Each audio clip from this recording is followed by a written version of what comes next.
దేశాలు దాటిపోతున్న కాటేరమ్మ పేరు రోజుకు రోజు నిమిషానికి నిమిషానికి పెరిగిపోతున్న భక్తులు అన్ని రాష్ట్రాల భక్తులను అన్ని భాషలు కలిగిన వ్యక్తులను అమ్మవారి టెంపుల్ దగ్గర చూడొచ్చు. ఎంతో మందికి సంతానాన్నిచ్చి కష్టాలని రోగాలని నయం చేస్తుంది. బిజీగా ఉన్న ఒక్కసారి ఈ టెంపుల్కి వెళ్ళండి. దైవానే కాదు శక్తులను కూడా చూడొచ్చు. కాటేరమ్మను చూస్తే నీలో పిరికితనం పోయి శక్తి పెరుగుతుంది. అతి పెద్ద మర్రి చెట్టుకు 9 వారాలు 9 ముడుపులు కట్టి ప్రదక్షిణ చేస్తే నీకు ఉన్న కష్టాలన్నీ తీరిపోతాయి. మీరే చూడండి, భక్తులు కట్టిన ముడుపులు లక్షల్లో ఉన్నాయి. నేను కూడా మనసులో అనుకుని ఒక ముడుపు కట్టాను. అమ్మవారి విగ్రహం కింద ఒక గోడకు రూపాయి బిళ్ళలు ఎందుకు అతికిస్తున్నారని చూస్తే ఇక్కడ రూపాయి బిళ్ళ ఎలాంటి సపోర్టు లేకుండా హత్తుకుంటే కష్టాలు తీరిపోతాయంట. కింద పడితే కష్టాలు తీరడానికి ఇంకా టైం పడుతుందంట.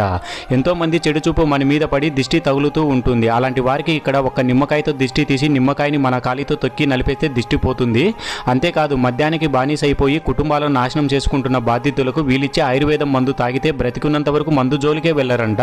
ఇది నిజమా కాదా అని తాగిన వాళ్ళని అడిగితే 100% నిజమే